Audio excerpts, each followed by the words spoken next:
কাজ আপনি যদি করেন, আপনি নামাজ পড়েও জান্নাতে প্রবেশ করতে পারবেন না, আপনার রোজা রেখেও জান্নাতে প্রবেশ করতে পারবেন না, প্রতি বছর হজ করে জান্নাতে ঢুকতে পারবেন না।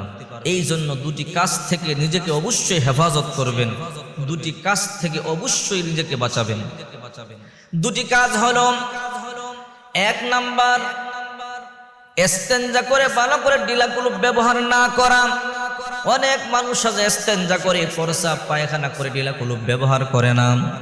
আপনি প্রস্রাব করে সাথে সাথে উঠে গেলেন, প্রস্রাব জড়লো, নাপাক হয়ে গেল, আপনি ওযু করলেন, ওযু হবে না, নামাজ হবে না, ইবাদত কবুল হবে না। এই জন্য প্রস্রাব পায়খানা করে অবশ্যই ডিলাকুলুপ ব্যবহার করতে হবে। বিশ্বনবী মুহাম্মদ সাল্লাল্লাহু আলাইহি ওয়াসাল্লাম চলতেছেন সাহাবায়ে কেরামদেরকে নিয়ে। আল্লাহর নবী রাহমাতুল লিল আলামিন সাহাবায়ে কেরামদেরকে নিয়ে চলতেছেন, একটা বিশাল বড় কবরস্থানের পাশ দিয়ে যাইতেছেন। হঠাৎ করে আল্লাহর পয়গম্বর তাকাইয়া দেখে নতুন একটা কবর দেখা যায়, নতুন দুইটা কবর দেখা যায়। এই দুইটা কবরের মধ্যে আগুন জ্বলতেছে, দাও দাও করে আগুন জ্বলতেছে। আল্লাহর হাবিব বললেন, ও সাহাবীরা দাঁড়াও। সাহাবায়ে কেরাম দাঁড়া গেল। আল্লাহর হাবিব বলে, ও সাহাবীরা, ওই যে নতুন দুইটা কবর দেখতেছো? বলে, হ্যাঁ। এই কবর দুইটার মধ্যে দাও দাও করে আগুন জ্বলতেছে। সাহাবায়ে কেরাম বলল, ইয়া রাসূলুল্লাহ, আমরা তো দেখি না। আল্লাহর পয়গম্বর বললেন, তোমরা দেখো না কিন্তু আমি দেখি। আমাকে আল্লাহ তাআলা সেই শক্তি দিয়েছেন, সেই ক্ষমতা দিয়েছেন, এই দুইটা কবরের মধ্যে আগুন জ্বলতেছে। এবার আল্লাহর পয়গম্বর সাহাবায়ে কেরামদেরকে দাঁড়িয়ে রইলেন, চিন্তা করতেছেন কি করা যায়। আল্লাহর নবী রাহমাতুল লিল আলামিন বললেন, ও সাহাবীরা, ওই যে খেজুর গাছ দেখা যায়, ওই খেজুর গাছ থেকে একটা কাঁচা ডাল নিয়ে আসো। ওই সাহাবী গিয়া খেজুর গাছ থেকে একটা কাঁচা ডাল আল্লাহর পয়গম্বরের হাতের মধ্যে দিলেন। আল্লাহ নবী রাহমাতুল লিল আলামিন কাঁচা ডাল ভেঙে দুই টুকরা করলেন। দুই টুকরা করিয়া দুইটা কবরের মধ্যে আল্লাহর পয়গম্বর গেড়ে দিলেন। আল্লাহর পয়গম্বর দুইটা খেজুরের ডাল গাঁটতে দেরি হয়েছে, কবরের আযাব বন্ধ হতে বিন্দু পরিমাণ দেরি হলো না। আল্লাহ নবী রাহমাতুল লিল আলামিন সাইয়্যিদুল মুরসালিন খাতামুন নবিয়্যিন শাফিউল মুজনিমিন, আল্লাহর পয়গম্বর যা বলেন আল্লাহ তাআলা তাই শোনেন। আল্লাহ তাআলা বলেন, হে নবী আমার, প্রত্যেকটা নবী রাসূল আমি আল্লাহরে খুশি করবার জন্য পাগল, খলিলুল্লাহ, আর আপনি হাবিবুল্লাহ, আমি আল্লাহ আপনারে খুশি করবার জন্য প্রস্তুত। আল্লাহ আপনার আমার নবীর এত ভালোবাসে। এবার দুটি কবরে আযাব বন্ধ হয়ে গেলে সাহাবায়ে কেরাম বিশ্বনবী মুহাম্মদ সাল্লাল্লাহু আলাইহি ওয়াসাল্লামকে বলে, ইয়া রাসূলুল্লাহ, এই দুটি কবরের মধ্যে আযাব কেন হয়েছিল?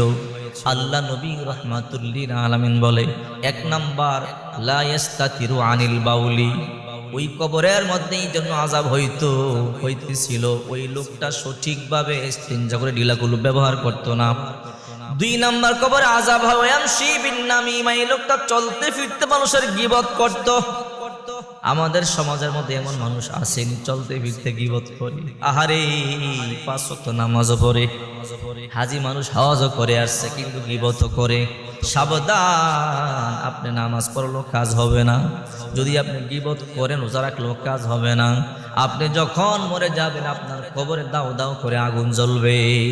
আল্লাহর পয়গম্বর বলেন, লা ইস্তাতিরু আনিল বাউলি, এই ব্যক্তি প্রস্রাব পায়খানা করে সঠিকভাবে ডিলাকুলুপ ব্যবহার করতেন। দুই নাম্বার, ওই কবরে আযাব হইতেছে ওয়ামশি বিন নামিম, ওই ব্যক্তি চলতে ফিরতে মানুষের বদনাম করত, গীবত করত। আমাদের দেশের মধ্যে চা হোস্টেলের মধ্যে বসলে দেখা যায় কত রকমের গীবত শুরু হয়ে যায়। 4-5 জন নারী একসাথে বসলে দেখা যায় কত রকমের গীবত শুরু হয়ে যায়। সাবধান, গীবত করবেন না, পরনিন্দা করবেন না, বদনাম করবেন না। বিশ্বনবী মুহাম্মদ সাল্লাল্লাহু আলাইহি ওয়াসাল্লাম বলেন, যারা পরনিন্দা করে, গীবত করে, চুগলখড়ি করে, মানুষের বদনাম করে করে বেড়ায়, তাদের কবরে দাও দাও করে আগুন জ্বলবে। যদিও তারা দুনিয়ায় নামাজি ছিল, যদিও দুনিয়ায় নামাজ পড়তো, কবরে আগুন জ্বলবে।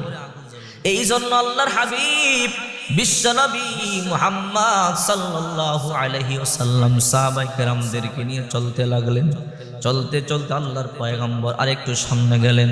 আল্লাহর পয়গম্বর গিয়ে দেখি একটা কবরের মধ্যে দাও দাও করে আগুন জ্বলতেছে। কবরের মধ্যে দাও দাও করে আগুন জ্বলতেছে। আল্লাহর নবী রাহমাতুল লিল আলামিন তাকায়া দেখে নতুন কবর। সাহাবায়ে কেরামদেরকে বললেন, সাহাবীরা তোমরা খবর নাও, এই কবরটা কার? পাশে একটা গ্রাম দেখা যায়, মনে হয় এই গ্রামের অধিবাসী হবে। খবর নেওয়া হলো, হ্যাঁ এই গ্রামের একটা লোক মারা গেছে, ওই ব্যক্তির কবর এটা। বলে এই কবরের মধ্যে দাও দাও করে আগুন জ্বলতেছে, দেখো তো তার আত্মীয় বলতে দুনিয়াতে কেউ আছে কিনা। খবর নেওয়া হলো, দুনিয়াতে তার আত্মীয় বলতে কেউ নাই, তার একটা বৃদ্ধা মা আছে। আল্লাহর পয়গম্বর বলে, যাও তার মাকে নিয়ে আসো, আমার সালাম দাও। বলো রাহমাতুল লিল আলামিন তোমাকে ডাকতেছে। ওই মহিলার বাড়িতে চলে আসলো, ও মা আপনার সন্তান মারা গেছে? বলে আমার সন্তান মারা গেছে। আপনাকে আল্লাহর হাবিব বিশ্বনবী মুহাম্মদ সাল্লাল্লাহু আলাইহি ওয়াসাল্লাম ডাকতেছেন। ওই মহিলা চলে এলো, আল্লাহর হাবিব আপনি আমাকে কেন ডাকলেন? বলে, ও মা এটা কার কবর? বলে, এটা আমার সন্তানের কবর। বলে, তোমার আত্মীয় বলতে দুনিয়াতে কে আছে? সন্তানটা ছাড়া আমার আর কেউ নাই, আমার সন্তানটা ইন্তেকাল করছে। মারে তোমার সন্তানটার কবরে দাও দাও করে আগুন জ্বলতেছে, আমি রাহমাতুল লিল আলামিন দেখা কেমনে যাই? ওই মহিলা বলে, তার কবরে আগুন জ্বলবে না তো কি করবে? বলে, কেন? ও পয়গম্বর সে আমারে বড় কষ্ট দিত, তার বিবির কথা শুনে শুনে আমার কষ্ট দিত। ওগো রাহমাতুল লিল আলামিন আমি বদদুয়া দিয়েছি, আল্লাহ আমার যে সন্তানটা আমার এত কষ্ট দেয় তুমি তারে জাহান্নামে দিও। ওগো রাহমাতুল লিল আলামিন এই জন্য আল্লাহ তারে জাহান্নামে দিছি। আল্লাহর পয়গম্বর বলে, মা তুমি তারে মাফ করে দাও। ওই মহিলা বলে, না তারে আমি মাফ করব না। আল্লাহর পয়গম্বর বলে, মা রে তুমি মাফ না করলে তোমার সন্তানের কবরে আযাবটা মাফ হবে না। ওই মহিলা বলে, ওগো নবীজি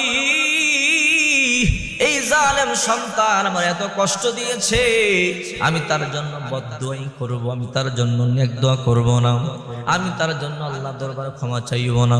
আল্লাহ নবী রাহমাতুল লিল আলামিন আল্লাহকে বললেন, আল্লাহ তুমি তোমার বান্দিরে মাফ করে দাও। আল্লাহ তাআলা বলেন, ওগো নবীজি এখানে আপনার দোয়া কবুল করা হবে না, আপনি ওই মহিলারে বলেন, অর্থাৎ তার জনম দুঃখিনী মা, তার মা যদি তারে মাফ করে দেয় আমি আল্লাহ মাফ করে দিব, আর মা মাফ না করলে আপনি দোয়া করলেও কাজ হবে না। আল্লাহর পয়গম্বর বলে, মারে তুমি তোমার সন্তানকে মাফ করে দাও। ওই মহিলা বলে, না না আমি আমার সন্তানকে মাফ করব না। ওই মহিলা চোখের পানিগুলো সারিয়া কান্না শুরু করে দিল, নবী গো আমার সন্তান আমারে বড় কষ্ট দিয়েছি। আল্লাহর পয়গম্বর বলে, মারে আমি নবীজি তোমার কাছে দরখাস্ত করি মাফ করে দাও, তুমি মাফ না করলে তোমার সন্তান কবরে আযাব মাফ হবে না। নবীজি চোখের পানি ছেড়ে কান্না শুরু করে দিল। মহিলা বলে, ওগো রাহমাতুল লিল আলামিন আপনি চোখের পানি ছাড়িয়ে কেন কান্না করেন? বলে, কেন করব না, আমার উম্মতের কবরে আযাব আমি পয়গম্বর কেমনে সহ্য করব? এবার ওই মহিলা বলে, ওগো নবীজি আপনি কষ্ট পাবেন এটা আমি চাই না, এই জন্য আমি তারে মাফ করিয়া দিলাম। ওই মহিলা তারে মাফ করতে দেরি, মুহূর্তের মধ্যে তার আযাবটা কবরের মাফ হয়ে গেল, জান্নাতের বাগান ফুলের বাগান হয়ে গেল। এই জন্য যুবক ভাইয়ের হাতে ধরে পায়ে পড়ে, আব্বা আম্মার কষ্ট দিও না, যদি আব্বা আম্মার কষ্ট দাও জাহান্নাম ছাড়া কিন্তু কোনো উপায় নাই, জাহান্নাম ছাড়া কোনো উপায় নাই। মা বাবার কষ্ট দিও না। এই রমজান মাসে অনেক সন্তান আছে ইফতার করে বিবিরি নিয়ে দামি দামি ফল খায়, কিন্তু আব্বা আম্মারে ফল কিনিয়ে দেয় না, আব্বা আম্মার খবর নেয় না। আল্লাহর কসম করে বলি, আব্বা আম্মার খবর না নিলে, আব্বা আম্মার কষ্ট দিলে, তুমি যত ইবাদত বন্দেগী করো না কেন আল্লাহ তাআলা তোমাকে জান্নাতে ঢোকার সুযোগ দিবে না। এই জন্য আপনার আমার নবী রাহমাতুল লিল আলামিন বলেন, রিদর রব্বি ফি রিদল ওয়ালিদাইন ওয়া সাখাতুর রব্বি ফি সাখাতিল ওয়ালিদাইন।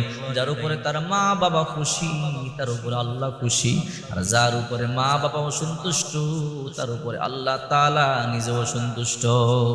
এই জন্য মা বাবার খুশি করতে হবে। আব্বা আম্মা খুশি হইলে আল্লাহ খুশি, আর পিতা মাতা অসন্তুষ্ট হইলে আল্লাহ অসন্তুষ্ট হয়ে যায়।